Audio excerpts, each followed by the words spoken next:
फारूक अब्दुल्ला साहब, आजकल कश्मीर को लेकर बड़ा शोर है, क्या कहेंगे जरा बताइए ना। तुम समझते हो कि 35A हालात अदा कर तुम हमारे हक को खा जाओगे। वज़ीर आज़म, आज जब तुम इलेक्शन में रैली करते हो, हाँ तो कभी मोहब्बत की बात करो इस रियासत के लिए। अरे आप तो 35A की बात कर रहे हैं, मामला तो इससे आगे बढ़ चुका है, क्या कहेंगे ये बताइए। ये क्या उसको मिटाना चाहते हैं? समझते हैं कि बाहर से लाएंगे, बसाएंगे, हमारा नंबर कम कर देंगे, हम क्या सोते रहेंगे? हम इसका मुकाबला करेंगे इंशाअल्लाह। अरे भाई, ये भड़काने वाली बात हम नहीं कर सकते। मैं तो आर्टिकल 370 की बात पूछ रहा था, इस पर मैं आपकी राय जानना चाहता। मोदी साहब क्या कर लेंगे? 370 की बात करते हैं, वो कभी भी अगर वो 10 दफा भी हिंदुस्तान के प्राइम मिनिस्टर बनेंगे, वो 370 को नहीं छू सकते। बाप रे, इतना गुस्सा! अभी तो दूसरा टर्म भी खत्म नहीं हुआ है और ये 10 टर्म बनवाने के चक्कर में है। बाकी लोग छोड़ेंगे नहीं। आप रुकिए थोड़ी देर। गुलाम नबी साहब, आप क्या कहेंगे? 370 जब तक कांग्रेस पार्टी का वजूद है तब तक 370 भारतीय जनता पार्टी 200 साल हुकूमत करेगी तो भी वो हटाने से। आप तो कांग्रेस के वजूद पर ही जाकर टिक गए। आप तो खुद ही कांग्रेस में नहीं टिके तो कांग्रेस के वजूद की क्या बात कहें। महबूबा जी, आप क्या कहेंगी? जो हाथ 35A के साथ छेड़छाड़ करने के लिए उठेंगे, वो हाथ ही नहीं, वो सारा जिस्म जल के राख हो जाएगा। लो जी, आप भी 35A में जाकर टिक गई, आगे बोलिए। I'm never going to fight an assembly election as long as 370 is not restored. वैसे एक बात बोलनी पड़ेगी, आप फॉर्मेट में नहीं बोल रही हैं, कंप्यूटर की भाषा में बोल रहा हूं। एक और मौका देता हूं। बार बार मैं कहती हूँ कि हमारा इम्तिहान रख दो, सुधर जाओ, समझ जाओ। पड़ोस में देखो क्या हो रहा है, पड़ोस में देखो क्या हो रहा है। इतनी बड़ी ताकत अमेरिका, उनको भी वहां से बोरिया बस्ता लेके वापस जाना पड़ा। आपको मौका है अभी भी, जो आपने लूटा है गैर कानूनी तरीके से, जो जम्मू कश्मीर के टुकड़े टुकड़े कर दिए, इस गलती को सुधारो, नहीं तो बहुत देर हो जाए। भैया इनको प्रणाम, अब नहीं कुछ पूछूंगा, कोई सवाल नहीं करूंगा, लेकिन एक सवाल केजरीवाल साहब से भी करना जरूरी है। ये आर्टिकल 370 को लेकर आप भी तो कुछ कहेंगे ना, आप तो वैसे भी पूरी दुनिया के मुख्यमंत्री बनने जा रहे हैं, बताइए ना। आर्टिकल 370 है जैसे, वैसे ही आर्टिकल 371 है, 371A है, 371B है, 371C है। देयर आर 13 मोर स्टेट्स जिनके साथ हमारे अलग अलग किस्म के संविधान के अंदर हुए हैं, प्रोविजंस है। ट्राइबल एरियाज के लिए अलग है, हिली एरियाज के लिए अलग है। ये देश बड़ा डाइवर्स है, ये देश बड़ा अलग अलग है। मुझे लगता है कि जो है वो ठीक है, उसको चेंज करने की जरूरत नहीं है। लीजिए, इनकी ढपली भी अलग धुन बजा रही है। और वैसे साहब देखिए, मामला तो सुप्रीम कोर्ट में भी पहुंचा है, आप सही से समझाएंगे, आप ही समझाइए, आप ही पे भरोसा है। 5 साल में क्या किया, अब क्या करेंगे देखेंगे। मसला तो सुप्रीम कोर्ट में है, 370 को तो निकाल ही नहीं सकते, मैं चैलेंज कर रहा हूं। लो जी, ये तो सुप्रीम कोर्ट की बात बोलकर फंस गए, फंसा दिया सबको। ऐसे ही राम मंदिर में कह रहे थे, याद है ना, कोर्ट पे भरोसा, और कोर्ट पे जब फैसला आ गया तो हुआ क्या, तो ये तो वैसी साहब फंस गए और फंसा भी दिया, मैं दावे के साथ कह रहा हूं। और अब तो सुप्रीम कोर्ट ने भी फैसला सुना दिया है, तो ऐसे में लेफ्ट लिबरल गैंग के मन में क्या चल रहा होगा, यह समझना भी जरूरी है। फारूक साहब के एक पुराने बयान के हिसाब से एक सवाल कर लेता हूं, क्या कहेंगे?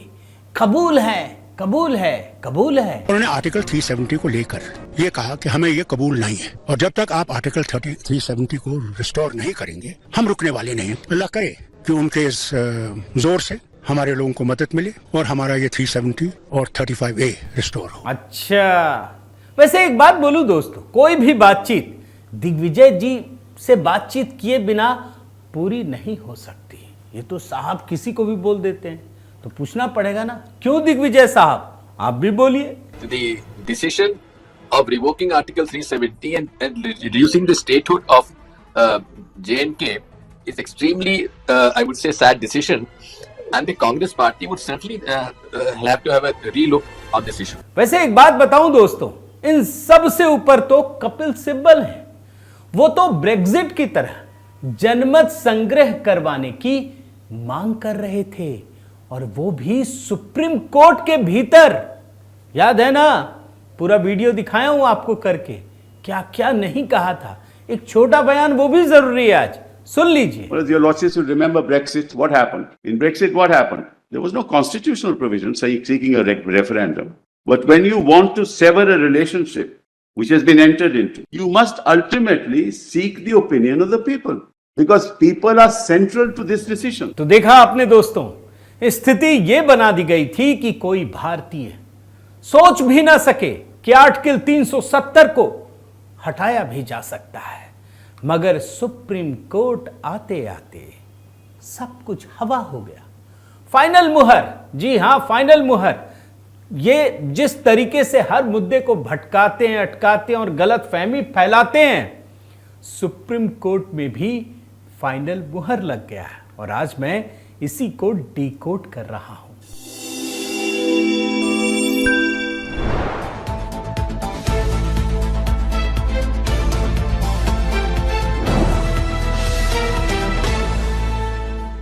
साथियों नमस्कार, मैं हरिश्चंद्र बर्णवाल। आज की सबसे बड़ी और ऐतिहासिक खबर तो जम्मू कश्मीर से ही जुड़ी हुई है। आप ये समझ लीजिए दोस्तों कि जिस आर्टिकल 370 को लेकर दशकों तक, बरसों तक इतना बड़ा माहौल खड़ा किया गया, वो सारा माहौल सुप्रीम कोर्ट में आकर ध्वस्त हो गया। क्या क्या तर्क नहीं दिया गया, आप सोचिए।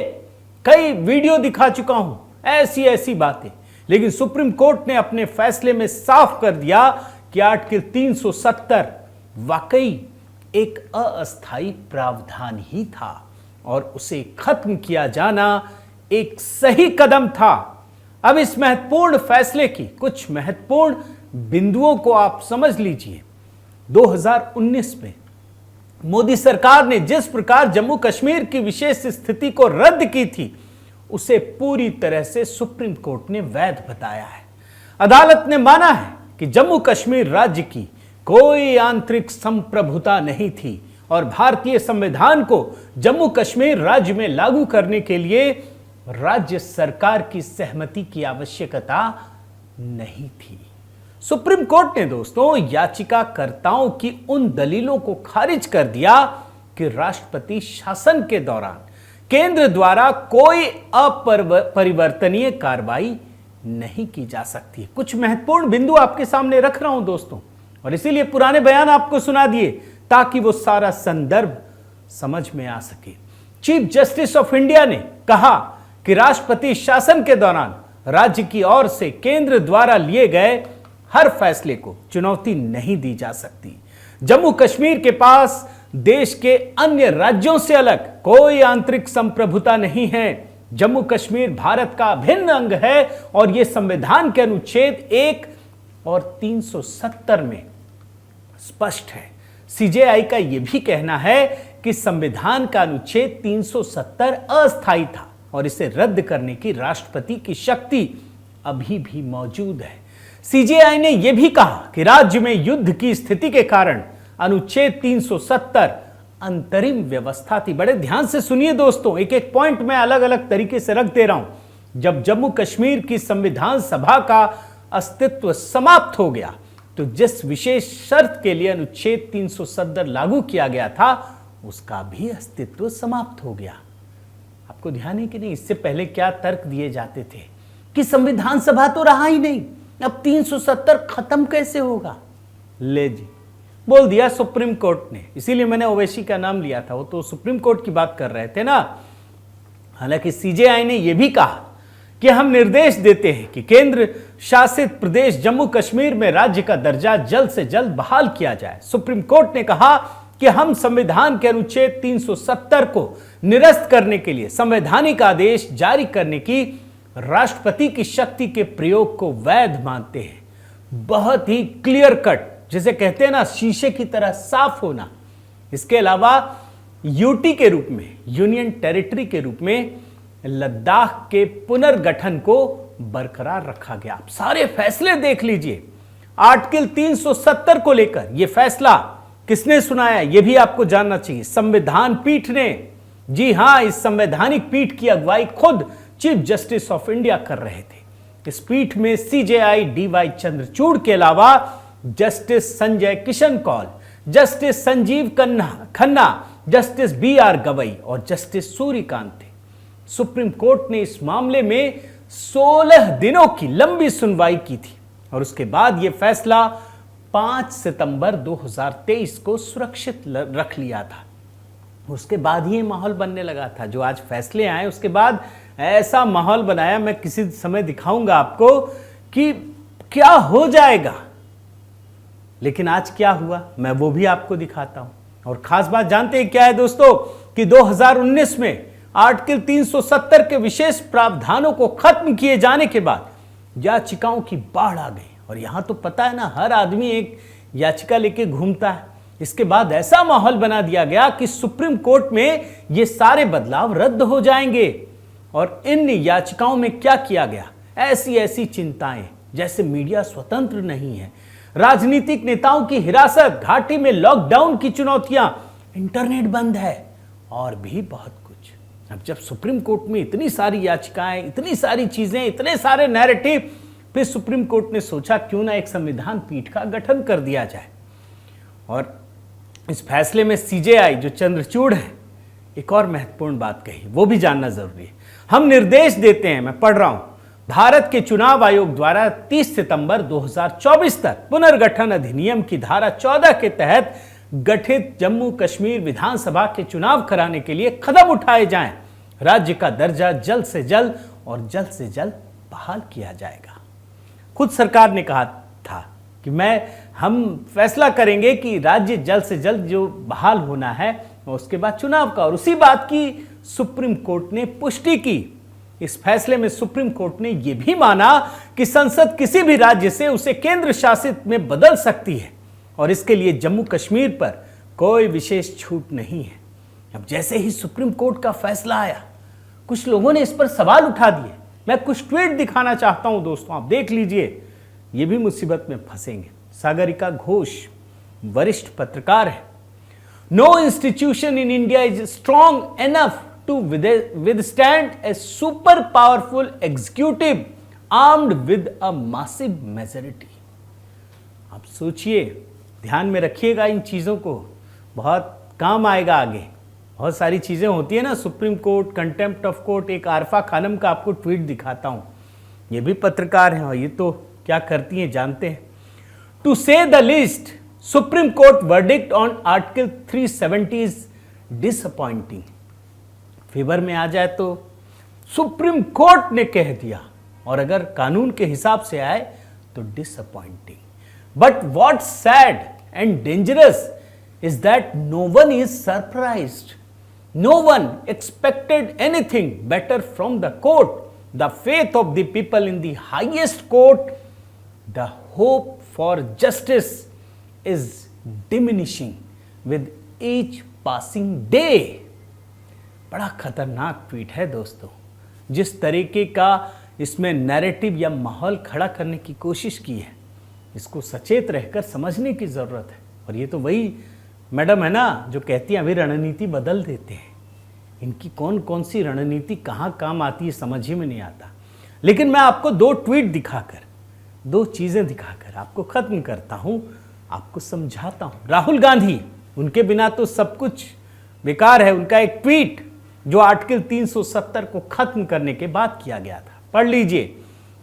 National integration is not furthered by unilaterally tearing apart Jammu and Kashmir, imprisoning elected representatives and violating our constitution.